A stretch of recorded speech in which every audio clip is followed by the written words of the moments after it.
नमस्कार, आप देख रहे हैं जीटी न्यूज। मैं हूं आपके साथ भावना नैयर और एक्सप्रेस 100 आप देख रहे हैं, जहां हम आपके लिए लेकर आते हैं राजनीति, देश, दुनिया, खेल और व्यापार जगत की सभी बड़ी खबरों को एक्सप्रेस यानी कि फटाफट अंदाज में। मैं हूं आपके साथ भावना नैयर। तो देखिए खबरें तेज रफ्तार से। संसद के मानसून सत्र के 14वें दिन भी विपक्ष के हंगामे के चलते लोकसभा में प्रश्नकाल नहीं चल सका और लोकसभा की कार्रवाई दोपहर 2 बजे तक के लिए स्थगित। इससे पहले लोकसभा ने जापान में 1945 में हुए हिरोशिमा और नागासाकी परमाणु बम हमलों के पीड़ितों को श्रद्धांजलि दी। राज्यसभा में भी मानसून के तीसरे हफ्ते में गतिरोध जारी। शून्यकाल के दौरान विपक्ष ने अवरोध के चलते कार्यवाही बाधित। संसदीय कार्य मंत्री किरण रिजिजू ने विपक्षी सांसदों को शांत करने की कोशिश भी की। उन्होंने कहा कि विपक्षी सांसद सदन को नियम के तहत चलते रहने दें, लेकिन विपक्ष ने उनकी एक न सुनी और शोर मचाना जारी रखा। लोकसभा अध्यक्ष ओम बिरला और अन्य सांसदों ने पूर्व लोकसभा अध्यक्ष गुरदयाल सिंह ढिल्लों को उनकी जयंती पर संसद परिसर में पुष्पांजलि अर्पित की। जेपीएससी और जेएसएससी परीक्षाओं में कथित अनियमितता के खिलाफ हो रहे प्रदर्शन के बीच झारखंड विधानसभा का मानसून सत्र आज से शुरू हुआ। विधानसभा का यह सत्र 12 अगस्त तक चलेगा। सत्र शुरू होने से पहले बीजेपी के विधायक सोरेन सरकार के खिलाफ बैनर पोस्टर लेकर पहुंचे और सीएम सोरेन से इस्तीफा मांगने लगे। सीबीआई जांच और दोषियों पर कार्रवाई समेत कई मांगों को लेकर बीजेपी के ये विधायक आज सदन पहुंचे। झारखंड में भर्ती परीक्षाओं में कथित गड़बड़ियों को लेकर छात्रों ने अपना विरोध किया तेज। 5 और प्रदर्शनकारी अनिश्चितकालीन भूख हड़ताल पर बैठे। इसके साथ ही जयपाल सिंह मुंडा स्टेडियम में अनशन पर बैठे लोगों की संख्या बढ़कर हुई 6। प्रदर्शनकारी 14वीं जेपीएससी परीक्षा रद्द करने, आयोग तथा झारखंड कर्मचारी चयन आयोग में सुधार लागू करने की 25 जुलाई से मांग कर रहे। वहीं परीक्षा में कथित अनियमितताओं की जांच सीबीआई या राज्य से बाहर के उच्च न्यायालय के पूर्व न्यायाधीशों के स्वतंत्र पैनल से कराने की भी मांग। झारखंड में जेपीएससी परीक्षाओं में कथित अनियमितताओं की जांच कर रही सीआईडी ने कल 5 और लोगों को गिरफ्तार किया। अब गिरफ्तार लोगों की कुल संख्या हुई 19। नीट यूजी पेपर लीक मामले से जुड़ी अलग अलग याचिकाओं पर सुप्रीम कोर्ट में सुनवाई अब 19 अगस्त तक के लिए टाल दी गई है। आज मामले की सुनवाई के दौरान याचिकाकर्ताओं की ओर से पेश वकील ने अदालत को बताया कि केंद्र सरकार के पिछले निर्देश के अनुरूप इस मामले में हलफनामा दाखिल कर दिया गया है। सुप्रीम कोर्ट ने याचिकाकर्ताओं को निर्देश दिया है कि वे सरकार की ओर से दाखिल हलफनामा का अध्ययन करें और उस पर अपना जवाब दाखिल करें। अदालत ने कहा कि सभी पक्षों के जवाब रिकॉर्ड पर आने के बाद मामले की अगली सुनवाई 19 अगस्त को की जाएगी। केंद्रीय मंत्री प्रहलाद जोशी दिल्ली में सीआईआई इंटरनेशनल एनर्जी कॉन्फ्रेंस में हुए शामिल। कार्यक्रम में इस्पात और भारी उद्योग मंत्री एचडी कुमारस्वामी ने भी हिस्सा लिया। केंद्रीय कपड़ा मंत्री गिरिराज सिंह आज शाम को नई दिल्ली के भारत मंडपम में 10वें इंडिया इंटरनेशनल फुटवेयर फेयर 2006 का करेंगे उद्घाटन। मेटा के सीईओ मार्क जकरबर्ग ने बाल यौन शोषण सामग्री यानी कि CSAM डीपफेक कंटेंट और ऑपरेटिंग सिस्टम में गलती को किया स्वीकार और माफी मांगी। मेटा ने माना कि कुछ खास तरह की सामग्री को बढ़ावा देने के लिए बड़ी रकम का भुगतान किया गया था। मेटा ने सरकार से माफी मांगी और अपनी गलती पर खेद व्यक्त किया। आईटी मंत्रालय ने मेटा समेत सभी सोशल मीडिया प्लेटफॉर्म को स्पष्ट कर दिया है कि उन्हें भारत के कानूनों का पालन करना होगा। राष्ट्रीय जांच एजेंसी एनआईए ने कर्नाटक बीजेपी नेता प्रवीण नेट्टारू हत्याकांड में एक और फरार आरोपी को किया गिरफ्तार। आरोपी उमर फारूक MR को केरल के कोच्चि से गुप्त सूचना के आधार पर चलाए गए अभियान में पकड़ा गया। उमर फारूक के खिलाफ रेड कॉर्नर नोटिस और गैर जमानती वारंट जारी किया गया था। एनआईए ने उस पर 4 लाख रुपए का इनाम भी घोषित किया था। जांच में सामने आया है कि वह हत्या की साजिश में शामिल था और प्रतिबंधित PFI के सदस्यों के साथ बैठक में शामिल हुआ था। प्रवीण नेटारू की 26 जुलाई 2022 को हत्या कर दी गई थी, जिसके बाद एनआईए ने जांच संभाली थी। एजेंसी के अनुसार हत्या बड़ी आपराधिक साजिश का हिस्सा थी। मामले में अभी भी 2 आरोपी फरार। सुप्रीम कोर्ट ने लखीमपुर खीरी हिंसा मामले के आरोपी आशीष मिश्रा को अपने क्षेत्र लखीमपुर खीरी जाने की इजाजत देने से किया इनकार। आशीष मिश्रा ने अदालत से मौजूदा जमानत की शर्तों में ढील देने की मांग की थी। शरद पवार की अगुवाई वाली राष्ट्रवादी कांग्रेस पार्टी ने अपने सभी आधिकारिक प्रवक्ताओं को एक साथ पद से हटा दिया है। पूर्व विधायक विद्या चौहान और महेश तपासे को पार्टी का अधिकृत प्रवक्ता नियुक्त किया गया है। स्वतंत्रता दिवस के मद्देनजर राजधानी दिल्ली की सुरक्षा व्यवस्था को और अधिक मजबूत बनाने के लिए दिल्ली पुलिस मुख्यालय के अंतर्राज्यीय समन्वय बैठक में आयोजन हुआ और बैठक की अध्यक्षता दिल्ली पुलिस आयुक्त अनुराग कुमार ने की। बैठक में स्वतंत्रता दिवस समारोह के दौरान सुरक्षा व्यवस्था, अंतर्राज्यीय समन्वय, संवेदनशील स्थानों की निगरानी, खुफिया सूचनाओं के आदान प्रदान और संयुक्त कार्रवाई की रणनीति पर विस्तार से चर्चा हुई। केरलम और तमिलनाडु के बीच मल्लापेरियार बांध को लेकर विवाद एक बार फिर गहरा गया है। तमिलनाडु सरकार ने बांध में जल भंडारण स्तर को 142 फीट से अधिक बढ़ाने की मंशा जताई है, जिसके बाद केरल ने कड़ा विरोध दर्ज कराया। तमिलनाडु के वित्त मंत्री एन मैरी विल्सन ने अपने बजट भाषण में कहा कि राज्य सरकार मुल्लापेरियार बांध का जलस्तर बढ़ाने में प्रयास जारी रखेगी। केरलम सरकार का कहना है कि यह फैसला लाखों लोगों को सुरक्षा के लिए गंभीर खतरा पैदा कर सकता है। केरलम के जल संसाधन मंत्री मॉन्स जोसेफ ने स्पष्ट किया है कि राज्य किसी भी परिस्थिति में जलस्तर बढ़ाने की अनुमति नहीं देगा। केरलम के जल संसाधन मंत्री ने दोहराया कि केरलम की मांग मौजूदा बांध को चरणबद्ध तरीके से बंद कर उसकी जगह नया बांध बनाने की है। केरलम में उनका ये कहना है कि उसकी नीति तमिलनाडु के पानी केरल के लिए सुरक्षा के सिद्धांत पर आधारित है। केरलम में लगातार हो रही बारिश ने जनजीवन को पूरी तरीके से प्रभावित किया है। राज्य के कई जिलों में बाढ़ की स्थिति बनी हुई है। राहत और बचाव अभियान युद्ध स्तर पर जारी है। बाढ़ से अब तक 25 लोगों की मौत, 4 लोग अब भी लापता, 18,000 से अधिक लोगों ने राहत शिविरों में ली शरण। केरलम सरकार ने प्रत्येक प्रभावित परिवार को 10,000 रुपए की तत्काल वित्तीय सहायता देने की घोषणा की और जिला प्रशासन को राहत कार्यों में तेजी लाने के लिए पूर्ण प्रशासनिक और वित्तीय अधिकार भी सौंपे। कन्नूर जिले के पुलिंगोम में बाढ़ के दौरान लोगों की जान बचाते हुए अपने प्राणों की आहुति देने वाले स्विमिंग इंस्ट्रक्टर आर राजेश को पूरे राज्य में श्रद्धांजलि दी जा रही है। मौसम विभाग का अनुमान है कि केरलम के सभी जिलों में आज और कल तेज बारिश जारी रहेगी। कासरगोड, कन्नूर, इडुक्की, एर्नाकुलम, कोट्टायम, अलापुझा और पथानमथिट्टा जिलों के लिए आज ऑरेंज अलर्ट जारी है। अन्य 7 जिलों में येलो अलर्ट। स्वास्थ्य और परिवार कल्याण मंत्री जेपी नड्डा के पूर्वोत्तर दौरे का आज दूसरा दिन। उन्होंने अरुणाचल प्रदेश के पानियोड़ जिले में पोसा का दौरा कर बाढ़ और भूस्खलन के बाद की स्थिति का जायजा लिया। उत्तराखंड के रुद्रप्रयाग जिले में लगातार हो रही भारी बारिश के कारण हालात चिंताजनक। बारिश के चलते अलकनंदा और मंदाकिनी नदियों का जलस्तर बढ़कर खतरे के निशान से ऊपर पहुंच गया है। नदियों के बढ़ते जलस्तर को देखते हुए जिला प्रशासन और आपदा प्रबंधन विभाग अलर्ट मोड पर है। लोगों को नदी किनारे जाने से बचने और सुरक्षित स्थानों पर रहने की सलाह दी गई है। दिल्ली एनसीआर में झमाझम बारिश से मौसम हुआ सुहावना। कई इलाकों में भारी बारिश के कारण लोगों को परेशानी का करना पड़ा सामना। मौसम विभाग ने दिल्ली एनसीआर में आज के लिए भारी बारिश का येलो अलर्ट जारी किया है। उत्तर प्रदेश के प्रतापगढ़ में लगातार बारिश के बीच करीब 100 साल पुराना जर्जर मकान ढहने से एक ही परिवार के 6 लोगों की मौत, जबकि एक युवक गंभीर रूप से घायल। सुरक्षा कारणों से रोकी गई श्री अमरनाथ यात्रा आज फिर से शुरू हो गई है। तीर्थयात्रियों का 28वां जत्था कड़ी सुरक्षा व्यवस्था के बीच तड़के करीब 3 बजे भगवती नगर यात्री निवास से बालटाल बेस कैंप के लिए हुआ रवाना। यात्रियों की सुरक्षा को ध्यान में रखते हुए पूरे यात्रा मार्ग पर सुरक्षा बलों की तैनाती बढ़ाई गई। चंद्रकोट में भी श्रद्धालुओं के जत्थे की आवाजाही कड़ी निगरानी के बीच जारी। मध्य प्रदेश के भोपाल में ब्रिक्स संस्कृति कार्य समूह की बैठक आज दूसरा दिन। सांस्कृतिक विरासत, संग्रहालय, रचनात्मक अर्थव्यवस्था, सांस्कृतिक आदान प्रदान जैसे महत्वपूर्ण विषयों पर मंथन जारी। ब्रिक्स देशों के संस्कृति मंत्रियों की बैठक 8 अगस्त को होगी। बैठक में ब्रिक्स के 11 सदस्य देश के संस्कृति मंत्री, उप मंत्री और प्रतिनिधि भाग लेंगे। बिहार सरकार के मंत्री दीपक प्रकाश को राज्यपाल ने विधान परिषद के लिए मनोनीत किया है।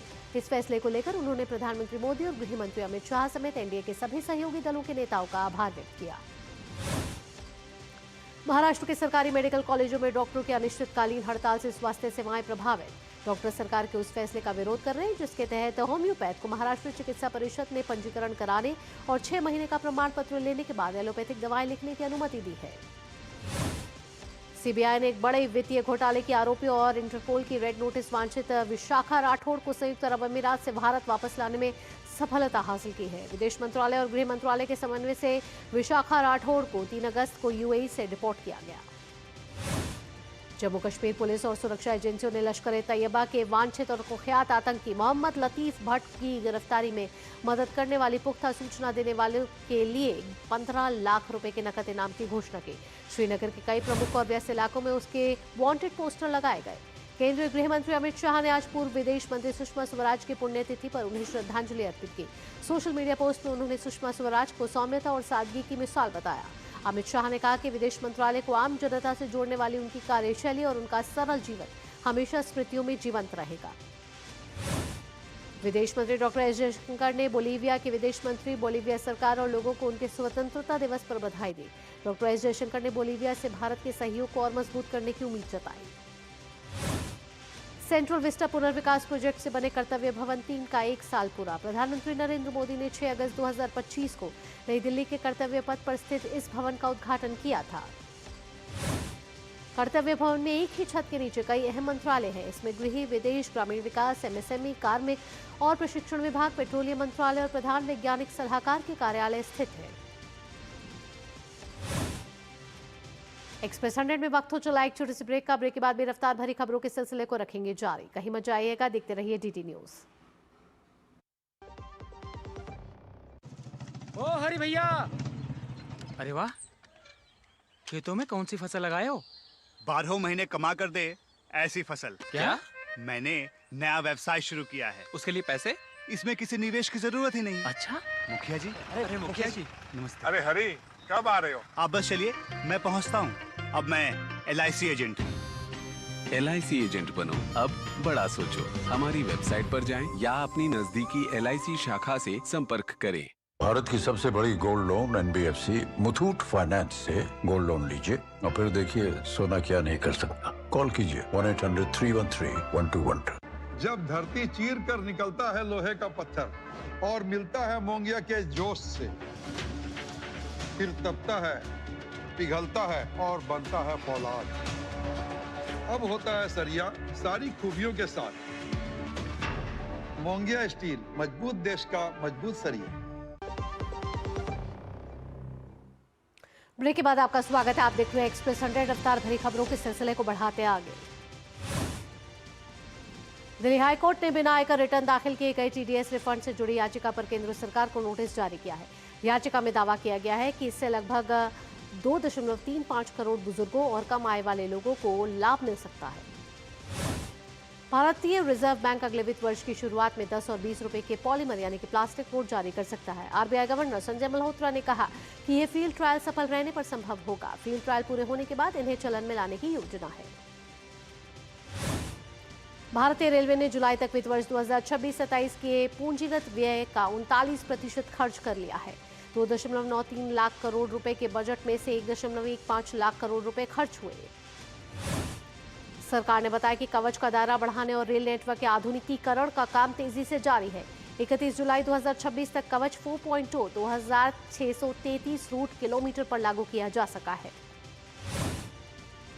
केंद्र सरकार की पहली तिमाही में शुद्ध प्राप्तियां 10.49 लाख करोड़ रुपए पहुंची और यह पूरे वित्त वर्ष 2026-27 के बजटीय लक्ष्य का 28.7% है। पहली तिमाही में पूंजीगत व्यय 23.7% बढ़कर 3.40 लाख करोड़ रुपए पहुंच गया। एयर इंडिया ने टेवोल्डे गेब्रेमारियम को कंपनी का नया CEO यानी कि मुख्य कार्यकारी अधिकारी और मैनेजिंग डायरेक्टर के रूप में नियुक्त किया है।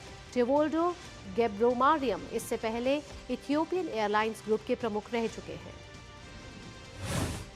भारत में इलेक्ट्रिक वाहनों का बाजार तेजी से विस्तार कर रहा है और वर्ष 2034 तक इसके 54.94% की चक्रवृद्धि वार्षिक वृद्धि दर पर से बढ़कर 191.04 अरब डॉलर तक पहुंचने का अनुमान। ऑटो LPG उद्योग ने पुरानी पेट्रोल डीजल कारों के लिए राष्ट्रीय रेट्रोफिट नीति की मांग की है। इससे वाहन प्रदूषण घटाने और वायु गुणवत्ता सुधारने में मदद मिलेगी। इंडस्ट्री के अनुसार ऑटो LPG पेट्रोल से 40 से 45% सस्ता और कम प्रदूषणकारी है। गुजरात सरकार ने जन स्वास्थ्य को ध्यान में रखते हुए मानकों के उल्लंघन पर गैर मानकीकृत ढंग से तैयार एनालॉग पनीर, चीज और मक्खन के उत्पादन, परिवहन एवं बिक्री पर राज्य में बुधवार को प्रतिबंध लगा दिया है। सोने चांदी की कीमतों में तेजी जारी है। MCX पर सोने का भाव 1.49 लाख रुपए प्रति 10 ग्राम के पार पहुंच गया है। चांदी 0.15% की बढ़त के साथ 2,27,920 रुपए प्रति किलो पर थी। पायलट प्रशिक्षण इकोसिस्टम को मजबूत करने और देश के तेजी से बढ़ते नागरिक उड्डयन क्षेत्र का समर्थन करने के लिए नागरिक उड्डयन मंत्री के राममोहन नायडू ने भारत के 7 एयरपोर्ट्स अथॉरिटी हवाई अड्डों पर 11 नए फ्लाइंग ट्रेनिंग संस्थानों की स्थापना के लिए आशय पत्र जारी किए। पिछले 12 वर्षों में 3 PCPIR में 3.4 लाख करोड़ रुपए का निवेश हुआ है। इन क्षेत्रों में 3.7 लाख से अधिक रोजगार और 2,200 से ज्यादा इकाइयां स्थापित। रसायन क्षेत्र में अधिकांश श्रेणियों में 100% FDI ऑटोमेटिक रूप से मंजूर है। 2014 से लेकर 2026 के दौरान इस क्षेत्र में 1,04,895 करोड़ रुपए का FDI आया। विश्व बैंक की एक नई रिपोर्ट के अनुसार AI विकासशील देशों के लिए आर्थिक विकास को तेज करने का बड़ा अवसर बन सकती है। रिपोर्ट में यह कहा गया है कि AI की मदद से ये देश एक दशक में वह प्रगति हासिल कर सकते हैं। रिसर्च के अनुसार चीनी AI मॉडल राजनीतिक रूप से संवेदनशील कई सवालों का जवाब देने से इनकार करते हैं।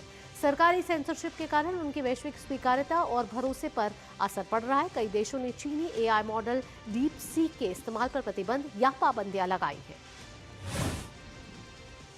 नीति आयोग की नई रिपोर्ट में कहा गया है कि देश में प्रशिक्षित देखभालकर्ताओं का मजबूत समूह तैयार करने की जरूरत है। इससे घरेलू मांग पूरी होगी और भारतीय पेशेवर वैश्विक अवसरों का भी लाभ उठा सकेंगे।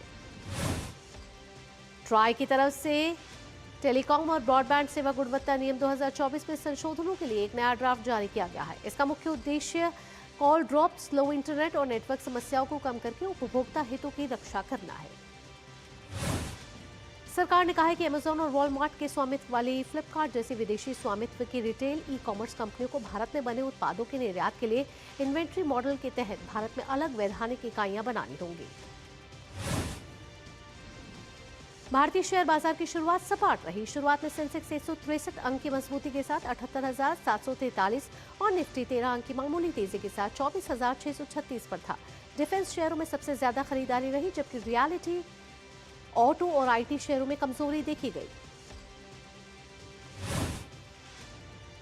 तमिलनाडु सरकार ने मछली पकड़ने पर प्रतिबंध अवधि की राहत राशि 6,000 से बढ़ाकर 7,000 रुपए कर दी।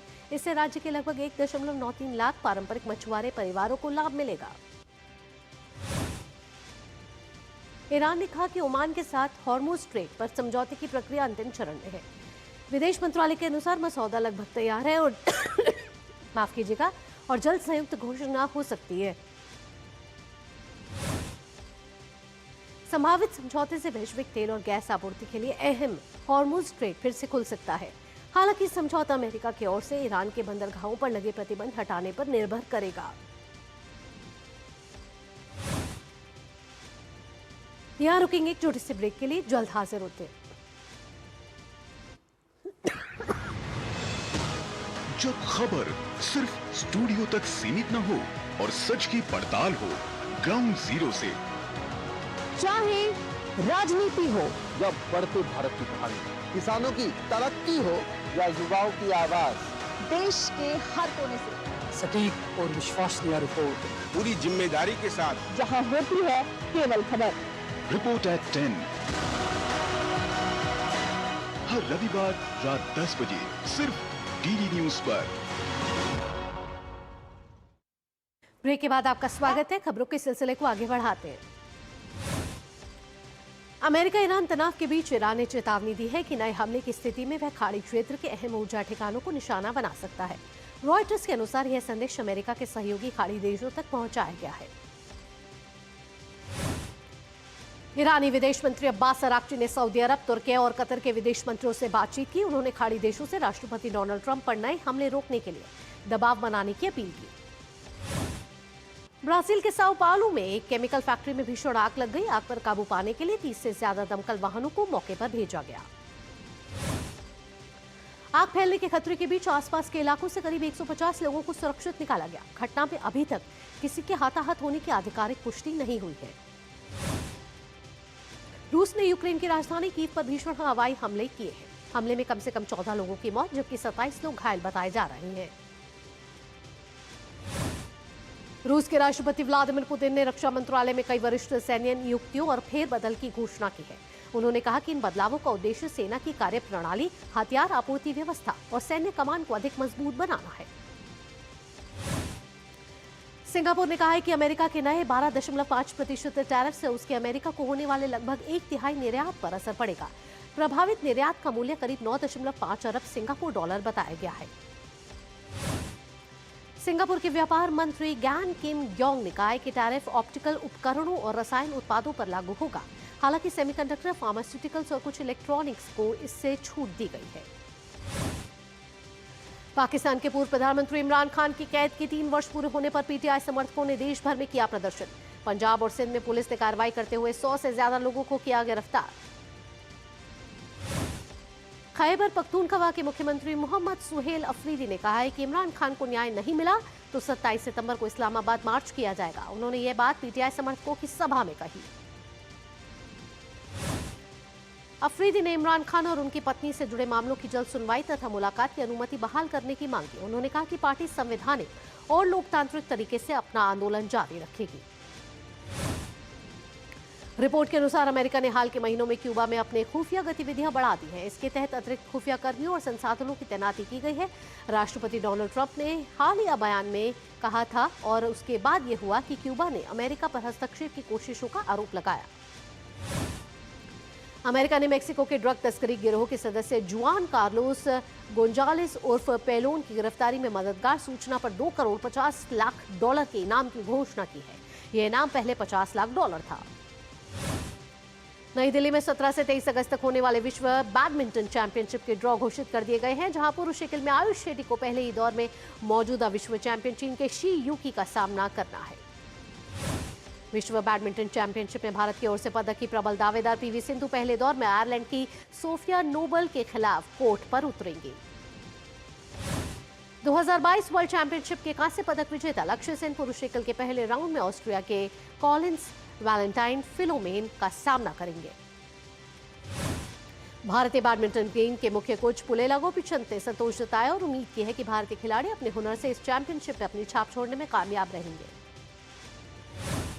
कोरिया मास्टर्स बैडमिंटन टूर्नामेंट में आज भारत की चुनौती दूसरे दौर के मुकाबलों में होगी। महिला सिंगल में शानदार फॉर्म में चल रही 17 वर्षीय तन्वी शर्मा अपनी जीत के लय बरकरार रखने के इरादे से कोर्ट में उतरेंगी। अनमोल खरब, आकर्षी कश्यप, श्रेयांशी वेला शेट्टी और ईशा रानी बरुआ भी अपने अपने मुकाबले खेलेंगे। महिला युगल में ऋतिका ठाकेर और सोनाली सिंह की जोड़ी प्री क्वार्टर फाइनल में जगह बनाने के लक्ष्य के साथ उतरेगी। जूनियर पुरुष राष्ट्रीय हॉकी में ओडिशा, पंजाब, झारखंड और मध्य प्रदेश की टीमों ने तमिलनाडु के कोयम्बटूर में खेले गए 16वें भारतीय जूनियर पुरुष राष्ट्रीय चैंपियनशिप डिवीजन ए के सेमीफाइनल में जगह बना ली है। पंजाब ने कर्नाटक को 5-2 से हराया। ओडिशा ने हरियाणा को 5-1 से मात दी। झारखंड ने 3-3 से ड्रॉ के बाद पेनल्टी शूटआउट में उत्तर प्रदेश को हराया और मध्य प्रदेश ने दादरा और नगर हवेली और दमन और दीव को 7-3 से हराया। नवी world youth transnational bridge championship की टीम इवेंट में भारत की अंडर 31 टीम ने ब्रॉन्ज मेडल हासिल किया। चीन के हेफई में आयोजित प्रतियोगिता में भारतीय टीम ने 8 टीमों के फाइनल राउंड में रॉबिन ने 82.34 विक्ट्री पॉइंट्स के साथ तीसरा स्थान हासिल किया।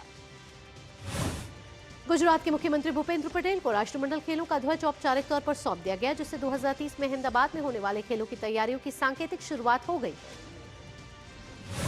ग्लासगो से लौटने के बाद गुजरात के उप मुख्यमंत्री हर्ष सांघवी ने मुख्यमंत्री भूपेंद्र पटेल को कैबिनेट बैठक के दौरान ध्वज सौंपा।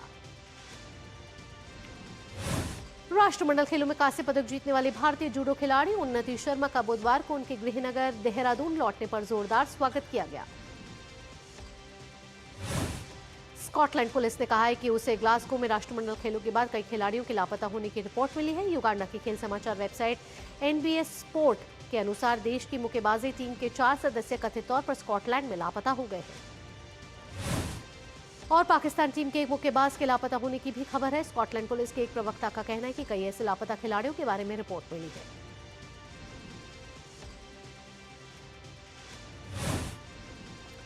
इसके साथ ही एक्सप्रेस 100 में फिलहाल इतना ही। देश और दुनिया की बाकी खबरों के लिए आप जुड़े रहिए DD न्यूज के साथ। दीजिए अनुमति। नमस्कार।